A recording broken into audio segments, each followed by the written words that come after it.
महाराज जी एक पूछना चाह रहे हैं कि हर बार गर्भ जब आता है तो गर्भपात हो जाता है महाराज, जो ठहर नहीं पाता, तो महाराज जी पूर्व जन्म के प्रारब्ध हैं या कोई कहता है भगवान की इच्छा है? महाराज जी नहीं, भगवान की इच्छा से पूरी सृष्टि रची गई है, केवल एक गर्भ की नहीं बात है। भगवान ने एक ही इच्छा केवल की है, एको हम बहुश्यामा, मैं एक बहुत रूपों में हो जाऊं। इसके बाद हमारी इच्छा लागू हो गई, वही हमारा पतन कराती है, वही हमें सुख देती है, वही हमें दुख देती है। अच्छे कर्म वाली इच्छा सुख देती है, बुरे कर्म वाली इच्छा दुख देती है। ये पूर्व का विधान है।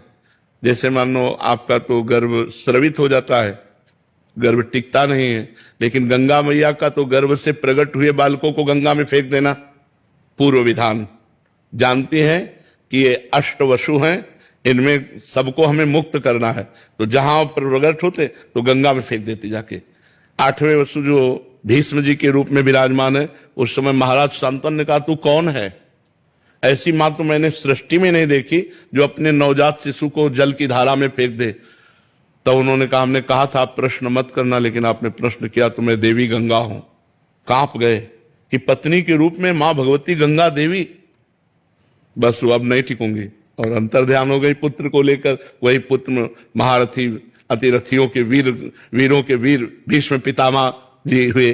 तो हम ये कहते हैं कि जैसे जिन जीवों को केवल आपके गर्भ में आने का लिखा हुआ है, लेकिन आगे जीवन लीला नहीं, तो गर्भ में आकर ही वो शांत हो जाएंगे, वो गर्भ स्रवित हो जाएगा, वो जन्म नहीं ले पाएंगे। तो अब जिन जीवों को लिखा जन्म लेते ही मर जाना, वो जन्म लेते ही मर जाते। जिनका लिखा है थोड़ा सा बाल, तो आप देखो हर तरह की आयु में मृत्यु हो रही। तो ये सब लिखा हुआ है, हमारे पूर्व कर्मों के अनुसार सब कुछ विधान है। जो जीव जितने मिनट का आएगा, जितने सेकंड का आएगा, उतने मिनट सेकंड टिक पाएगा। इसका नाम मृत्यु लोक है।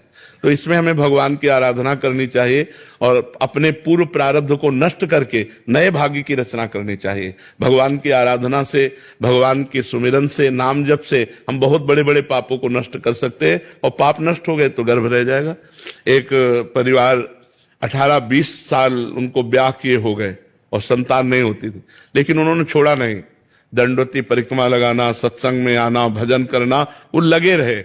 तो 2 बच्चे एक साथ प्रकट हुए। भगवान करतुम अकर्तुम अन्यथा करतुम है। वो कोई साल नहीं जाता जिस साल वृंदावन की दंडवती परिक्रमा नहीं लगाते, खूब भजन करते साल। अब पाप नष्ट हो गए तो 2 पुत्र एक साथ प्रकट हुए, परिवार चलाने वाले हो गए। 18 साल बाद ब्याह के। तो हमें लगता है कि अगर हम भजन करें तो भगवान कृपा कर सकते हैं। वो कृपा कर दे, गर्भ रह जाए, बालक हो जाए, वंश चल जाए, उन्हीं की कृपा से है। तो खूब नाम जप करें, भगवत आराधना करें।